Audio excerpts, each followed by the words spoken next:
අද කතා කරන්නේ ජොබ් ඔපචුනිටි එකක් සම්බන්ධයෙන් මේ මම ඉන්නේ ෆෙඩරික්ටන් සිටි එකේ. එහෙනම් මේ ජොබ් ඔපචුනිටි එක ඔයාට ක්වොලිෆිකේෂන්ස් තියෙනවා නම් ඔයාට ඇප්ලයි කරන්න පුළුවන්. එම්ප්ලොයර් කැමති ඔයාව ලංකාවෙන් කැනඩාවට ගෙන්න ගන්න. ආයිබෝන් කියලා හැම දිනෙම පිළිගන්නවා මගේ YouTube channel එකට ඩාර්ක් සයිඩ් කුරිය බ්ලොග් channel එකට වත් තාම අලුත් කෙනෙක් නම් channel එක subscribe කරන්න subscribe කරලා එකතු වෙන්න පුළුවන්. ඒ ගෙන්න ගන්න නම් ඔයාට මෙන්න මේ සුදුසුකම් ටික තියෙන්න ඕනේ. ඔයාට මේ සුදුසුකම් ටික එක්ස්පීරියන්ස් ටික තියෙන්න ඕනේ. ඔයා ඒක තියෙනවා නම් ඔයා බලලා එහෙම නැත්නම් ඔයා දන්න කෙනෙක් ඉන්නවනම් ඔයාගේ නංගි කෙනෙක් මල්ලි කෙනෙක් අක්කා කෙනෙක් එහෙම දන්න කෙනෙක් ඉන්නවනම් එයාට ෂෙයා කරන්න මේක අවස්ථාවක් හොඳ අවස්ථාවක් කැනඩාවට එන්න තියෙන අවස්ථාවක්. ඉතින් ගාමන් ඉන්ඩස්ට්‍රි එකේ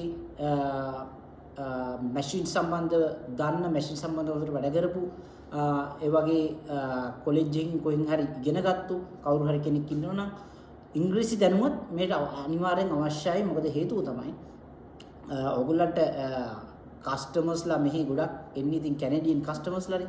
එයාලත් එක්ක ඉංග්‍රීසියෙන් කතා කරලා ඕඩර් එකක් ගන්න පුළුවන් මට්ටමක ඔයා ඉන්නවනම් ඒක හොඳයි. ඒක අත්‍යවශ්‍ය දෙයක්. මේ කැනඩාවේ ෆෙඩරික්ටන් සිටි එකේ තමයි මේ රස්සාව තියෙන්නේ. ඉතින් මම හොඳට එම්ප්ලොයර් දන්නවා. ඔයාලට ජොබ් එකේ මේ අවස්ථාව ලැබිලා තියෙනවා. මේ අවස්ථාවට අනුව ඔයගොල්ලන්ට පුළුවන් ඒක ඇප්ලයි කරගන්න. හරි අපි බලමු එහෙනම් මොකද්ද මේකේ අවශ්‍යතා ටික කියලා. IELTS exam එක ඔයා මම හැම වෙලෙම කියන වගේ IELTS ජෙනරල් එකේ ටෙස්ට් එක කරලා අඩු ගානේ 5.5ක්වත් 6ක්වත් ඇවරේජ් තියෙනවා නම් හොඳයි. 5.5ක් 6ක් වගේ ඇවරේජ් ජෙනරල් ගන්න පුළුවන් නේ සාමාන්‍ය. 5 6 ඒ අතර තියෙනවා නම් හොඳයි. ඒ කියන්නේ සාමාන්‍ය කතා බහ කරගන්න පුළුවන්, ඕඩර් එකක් ගන්න පුළුවන්, ඒ වැඩ ටික කරගන්න පුළුවන්. ඒත් එක්කම ඩිග්‍රී එකක් හරි එහෙම නැත්නම් ඩිප්ලෝමා එකක් fashion designing and tailoring from a recognized institution or a campus. මෙන්න මේ මේක තියෙනවා නම් ඔයාලට apply කරන්න පුළුවන්. ඒත් එක්කම minimum 2 to 3 years of work experience in tailoring or garment productions. International experience preferred. ඒ කියන්නේ කොහේ හරි වෙන තරකට වැඩ කරලා තියෙනවා නම් ඒත් හොඳයි. ඒ කියන්නේ වෙන රටක ඉන්න ලාංකිකයෙක් වුණත් apply කරන්න පුළුවන් නම් ඒක හොඳයි. එහෙම නැත්නම් කොහේ හරි රටක ගිහිල්ලා ඉගෙනගෙන ඇවිල්ලා ලංකාවේ ඉන්නවනම් ඒත් හොඳයි. එහෙම නැත්නම් ඒත් ඉන්ටර්නැෂනල් ඔයාලා ගිහිල්ලා එක්ස්පීරියන්ස් නැත්නම් ඒත් ඔයාලට මේ එක්ස්පීරියන්ස් 2 to 3 years තියෙනවා නම් ඔයා apply කරන්න පුළුවන්. අනිත් එක තමයි strong ability to communicate professionally with customers and confidently take an alteration orders. දැන් මේ clothing alterations තමයි වැඩිපුරම සිද්ධ වෙන්නේ මේ ආයතනේ. එතකොට ඔයාලට කස්ටමර් කෙනෙක් එක්ක කතා කරලා alteration orders ගන්න හැකියාව තියෙන්න ඕනේ. මේ සුදුසුකම් තියෙන්න නම් ඔයා ඇප්ලයි කරන්න අනිවාර්යයි. එහෙම නැත්නම් ඔයා දන්න කෙනෙක් මෙහෙම ඉන්නවනම් මේ සුදුසුකම් ටික තියෙන එයාට මේක යවන්න. මේක හොඳ අවස්ථාවක්. එයාලට කැනඩාවට ඇවිල්ලා පවුල පිටින්ම ඇවිල්ලා ඊට පස්සේ ඒගොල්ලන්ට පර්මනන්ට් රෙසිඩෙන්සි එක දක්වා එම්ප්ලොයර් කැමති නම් ඒගොල්ලන්ට ඒ අවස්ථාව ලබා දෙයි. ඊළඟ excellent knowledge of complex sewing and alteration techniques. වගේ alteration techniques, sewing techniques ඒ වගේ knowledge එක තියෙන්න ඕන. අනිත් එක තමයි knowledge of sewing machine maintenance and basic repair will be considered an added advantage. ඒ කියන්නේ අමතර සුදුසුකමක් තමයි. අමතර qualification එකක්. ඔයාට මේ මැෂින් කැඩුනාම පොඩ්ඩක් හදා ගන්න පුළුවන්ද? ඒ තත්ත්වය කරගෙන යන්න පුළුවන්ද කියන එක ගැන පොඩි knowledge එකක් තියෙනවනම් ඒක වැදගත්. ඉන්දි කට්ටක් කරනවාම කොහොමද ඒක දාගන්නේ? කොහොමද ඒ ෆික්ස් කරගන්න මොන හරි තියෙනවනම් ඒ වැඩ ටික කොහොමද කරගන්නේ කියන එක දැනගන්න ඕනේ.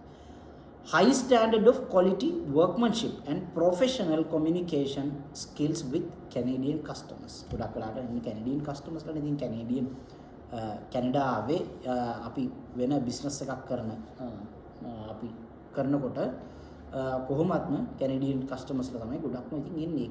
කවුරු කොහොම ආවත් ඉංග්‍රීසි කියන එක අනිවාර්යයෙන් මෙතන තියෙන්න ඕන. හරි. එතකොට ඊට පස්සේ කියනවා එතනින් ඔයාලා we kindly request that only qualified candidates contacts via email. මම මේ email address එක මේ video description එකේ දාන්න මේ තොරතුරු ඔක්කොම ටික අවශ්‍යතා ටික ඒ කියන්නේ ඔයගේ qualification මොනවද මම දැන් කියපු දේවලු video description එකේ දාන්නම් ඔයාලට අමතක වුණොත්. එතකොට ඒවා තියෙනවනම් ඒවෙන් කිහිපයක් හරි තියෙනවනම් ඔක්කොම තියෙනවනම් එහෙම apply කරන්න පුළුවන්. ලංකාවේ දන්න කෙනෙක් ඉන්නවනම් අපි හිතමු දැන් මේ වෙනකොට IELTS කියන ටෙස්ට් එකක් කරලා නැහැ. ඉතින් ඔයාලට තව මාසයක් දෙකක් තුනක් වගේ ඇතුළත ඒක කරගත්තා. ඒක කරගන්නවා කියලා අපට විශ්වාසයක් තියෙනවා නම් ඒ විශ්වාසය උඩ ඉඳලා ඔයා ඒත් ඇප්ලිකේෂන් එක දාගන්න ඒක කරලා එන්න උනත් මේක පුළුවන්. දැන් තියෙන කෙනෙක් නම් ඉතින් වඩාත් හොඳයි. නැති කෙනෙක් නම් IELTS එක කරලා හරි එන්න පුළුවන් හැකියාවක් තියෙනවා ගොඩක් හොඳයි.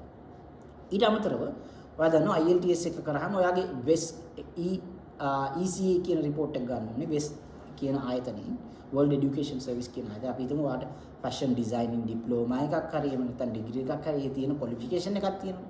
ඒක දාන්න පුළුවන් ඔයාගේ assessment එකට World Education Service කැනඩාවේ තියෙන. ඒකට දාලා ඔයාගේ ඒ education qualification එක මේ Canadian high school education එකට සමානයි කියලා ඔයාට දෙන ලියවිල්ලක් evaluation report කියලා. අන්න ඒක සහ IELTS report දෙක තමයි වැදගත් වෙන්නේ. ඔයාගේ ස්ථිර පදිංචිය සඳහා ඔයාගේ වීසා එක ලබා දෙන්න ඒ ගමනට යනවා. ඉතින් ඒකත් ලේස්ති කරගන්න.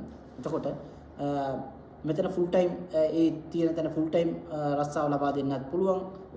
ලංකාවෙන් එන නිසා එහෙම නැත්නම් කැෂුවල් වෙන්නත් පුළුවන්. ටෙම්පරරි පාර්ට් ටයිම් වෙන්නත් පුළුවන්. ඒ අදාළ ඉමිග්‍රේෂන් පොලිසි එකට අදාළ විදිහට එම්ප්ලොයර් ඔයගොල්ලන්ට ඒ රස්සාව හදලා දෙන්න පුළුවන් ලංකාවෙන් එන කෙනෙක් නිසා. ඒ එම්ප්ලොයර් ලාංකිකයෙක් ඒ නිසා ඔයාලට අවස්ථාවක් තියෙනවා මේ අවස්ථාව ගන්න. ඉතින් හරි එහෙනම් නැවත වීඩියෝ එකකින් අපි නැවත හමු වෙමු. එහෙනම් සුබ දවසක්. ජය වේවා.